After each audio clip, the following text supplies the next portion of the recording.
We are confirmed that we are recording and live streaming. Well, in that case, my name is Darius Schonfarn. I'm the chair of the City of Albany Industrial Development Agency Finance Committee meeting, Finance Committee, and we're here for IDA Finance Committee meeting. I'll call this meeting to order. Our first order of business, we've already received. I think we have Leac, Susan Petto, and myself who constitute a quorum of the Finance Committee.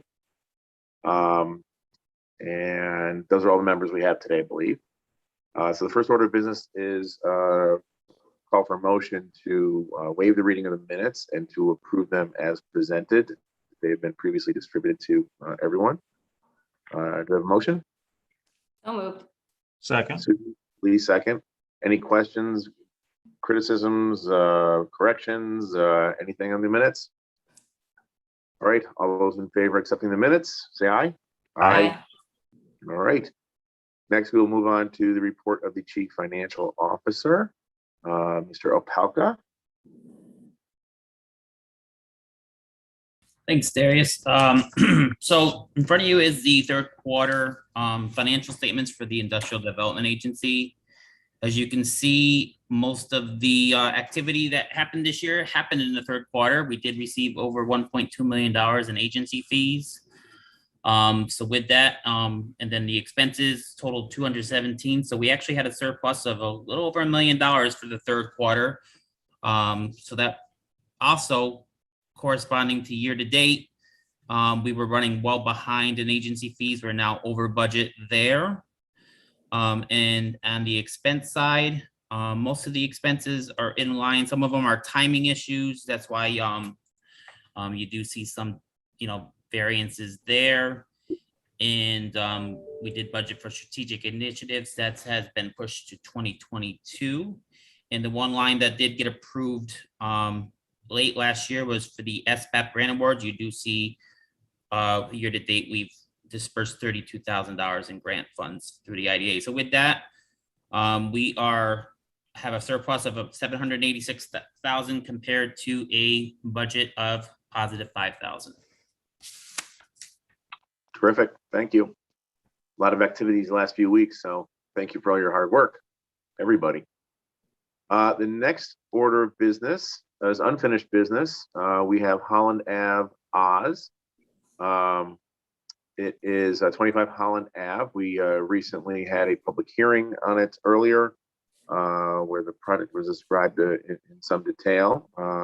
We received no public comment on it, one way or the other.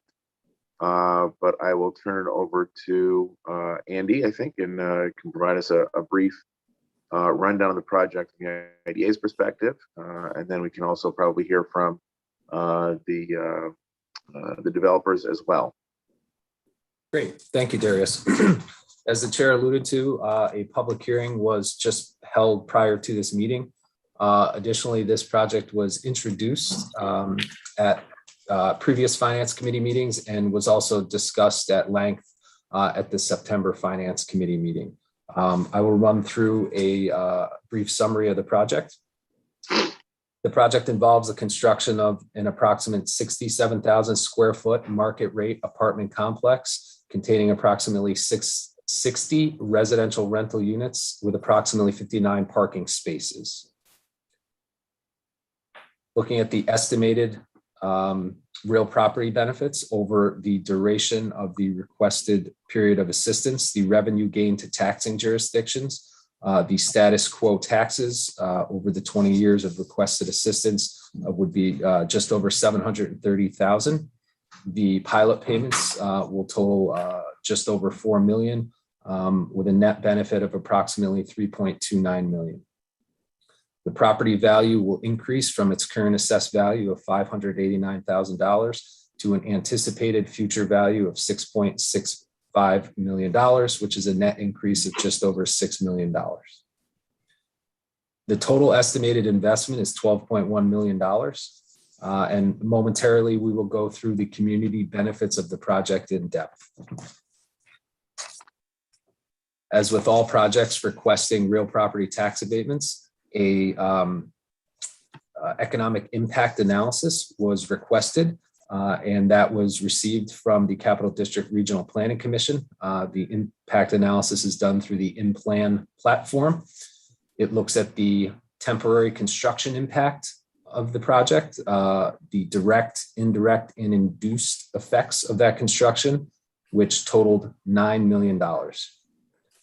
The permanent operations impact, again, the direct, indirect, and induced effects, totaled just over $1 million. To summarize the requested assistance, the project applicant is requesting sales, mortgage recording tax exemptions, and real property tax exemptions in line with what is provided through the project evaluation and assistance framework for projects that are assessed at an improved assessed value of over $100,000 per unit. We'd like to quickly go through the scoring framework. I'll give everybody a second to flip to that if they would like to read along with me, and I'll hold for 1 second. It's on page 9. of the material.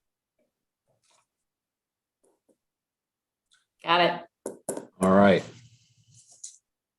Starting at the top, under target geography, the project receives 1 point for being located in a high vacancy census tract.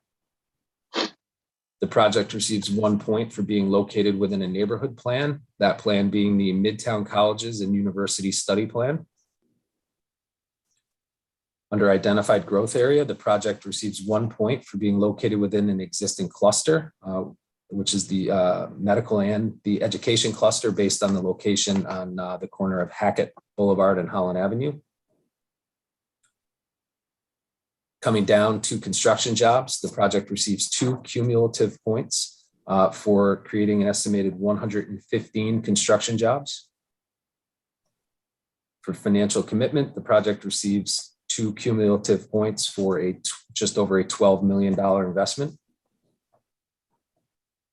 And to get to the required 10 points for the community commitment, the project applicant has selected 3 community commitments. The first being MWBE participation, that being 20% of the value of construction contracts will be performed by MWBE entities. Project has selected regional labor. The applicant commits to utilizing 90% or more regional labor for construction jobs. And for the 10th point, City of Albany labor, project applicant commits to utilizing 15% or more City of Albany residents during construction. Additionally, we did take a deeper dive at the September Finance Committee into the finances of the project. We also noted that this project was unique in so much as it is the first project we've seen here at the IDA that anticipates utilizing the Opportunity Zone Tax Credit Program as well. Great. I should have mentioned earlier, this property is at, I mentioned it was 25 Holland Ave. It's right next to McDonald's. It's a vacant lot right now. What was there was torn down. This is the second iteration attempt at developing a project here. I would ask the developer, I think Mr. Hoblock is here, if there's anything else you feel needs to be added after that description. And I would also note on page 6 of our materials, you can see that the net financial benefit to the taxing jurisdictions, which is the city, the school district, library, and county, is $3.3 million over the course of the proposed pilot of 20 years, which is always welcome. So, Mr. Hoblock, if there's anything else you wanted to add? You know, I don't have anything to add. Andy, thank you. It was very concise description, and I think it's because he's from one of the finest undergraduate institutions in this country, St. Lawrence University. That it's very well said. But in all seriousness, no, we've been at this for a long time. We really look forward to breaking ground by the end of this year, and we thank the IDA board members and staff for the cooperation. Great. Of course, it's no Bates College, but you know, or Hamilton. Are there any questions? Anybody have any other things to bring up on this project? All right. Well, hearing none, I always like to see empty lots get built upon. So I'd ask for a motion to approve this project and recommend its approval at the full board. So moved. Lee, Second. Susan, second. All those in favor? Aye. All right, we'll see you next week. Thank you very much. Thank you. Thank you. The next order of business today is 21 Erie. Let me just scroll up here. 21 Erie Associates, AKA the Huck Finn Building, down on Erie Boulevard. Unlike the previous project, this is not one that's applying for a pilot, but they are applying for mortgage and sales tax abatements, exemptions. And I will, let's see, page 75, I believe, of our materials is where it starts. So I'll let everyone scroll down. And there is the letter from Redburn Partners. So I would ask Andy to just give us a short rundown on this project. And then we can bring in Mr. Buell if he has anything else to add at that point. Great. Thank you, Darius. As the chair noted, this project was introduced at a previous finance committee meeting. Additionally, a public hearing was held directly prior to this committee meeting, during which no public commentary was received on this project. The proposed project involves a historic renovation and conversion of an approximate 225,000 square foot warehouse on Erie Boulevard into approximately 260 market rate apartments and approximately 48,000 square feet of commercial retail space. As the chair noted, this project will utilize historic tax credits and is requesting just sales and mortgage recording tax exemptions from the agency. This is an estimated investment of just over $65 million. For note, as this project is not requesting real property tax abatements, we will go through the anticipated community benefits as a point of reference. Under target geography, the project is located in both a distressed and a high vacancy census tract. Identified priority, the project involves the historic preservation of a property. Identified growth area, the proposed project involves the conversion of the property to a residential use. Job creation, the project is committing to the retention of 46 permanent jobs and the creation of 3 permanent jobs. And additionally, the project is projecting to create approximately 300 construction jobs. Turn it back over to the chair, or if there's any questions. Terrific. I just, so not leading anyone astray, it's the warehouse next to Huck Finn's, but it's part of the ownership package there that is being redeveloped. I do not have any further questions here. I'm gonna see if anyone has any questions on the board. And hearing none, I don't know if Jeff Buell is still with us, or if there's anything else we need to add or you'd like to add to the discussions here. All right. Well, in that case, I would ask for a motion for a positive recommendation to the full board for approval of 21 Erie, this project. So moved. Susan? Lee, second? I think. Yep, second. Yep, sorry. It's okay.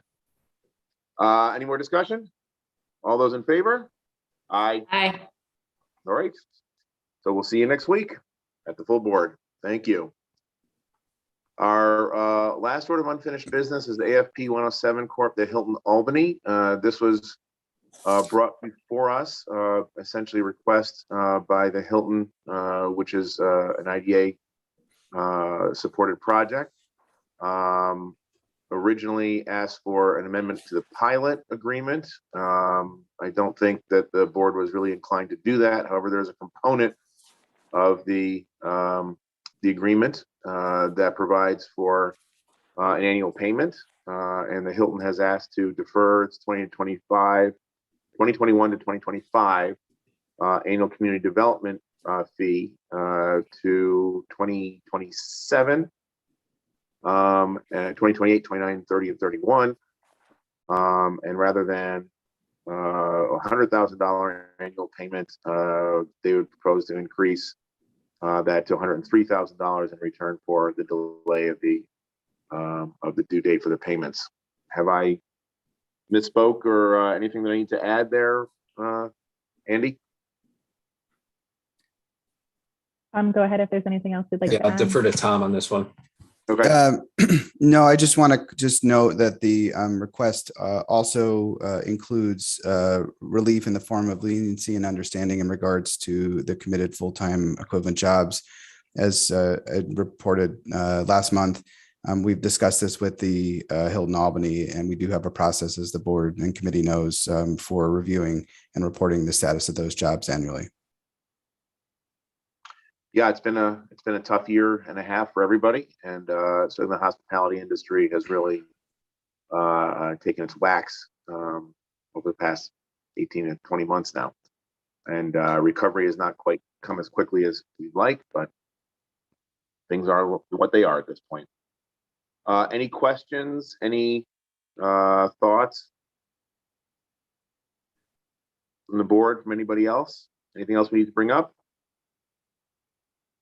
Then I would ask for a positive recommendation on the request of relief for AFP 107 Corp. Hilton Albany. So moved. Second. Susan, Lee, second. All those in favor? Aye. Great, terrific. Thank you very much. Thank you to the committee. No problem. We'll see you this next week. Great. Thank you. I don't think we have any new business on the agenda. No. Probably thankfully for the staff at the IDA. Any other business on agency update? Well, to be clear, we will always take new business. We're always looking for investment in the city. So that's the one category that we like to have new stuff in. But yeah, we do have a couple of points under agency update. Assuming that the action that the committee just took with regard to the community development payment from the Hilton, that would change our draft budget that had been presented at the Finance Committee last month. And so that will result in a $63,145 projected deficit for next year. What we've done is allowed for the strategic activities and board approved other activities, things like supporting the Arbor Hill Community Center to remain in the budget despite the loss of revenue for next year, given the operational cushion that the IDA operates within. So we'll update that draft budget for passage next week to include the assumption that action is going to be taken at the board. Should the board choose not to approve the committee's recommendation, would go back to the originally provided budget to the board. We'll circulate that pre-meeting with the materials as always. So just an update there. Any questions related to that? Nope. Great. And then, very briefly, we don't have an update yet from the Common Council on their selection process for the two new board members. As I had circulated around previously, or someone had previously, there were 4 applicants for those positions, 2 of which had previously applied for open board seats. We're just waiting on an interview date from the Common Council for that, and don't have that yet. All right. Any other issues to speak of today? We have a couple under compliance update, and Yep. Tom, do you want to start off with Yeah, those? sure. Just wanted to update the committee and the board on 1415 Washington. This is a project that came for approval to the full board last month.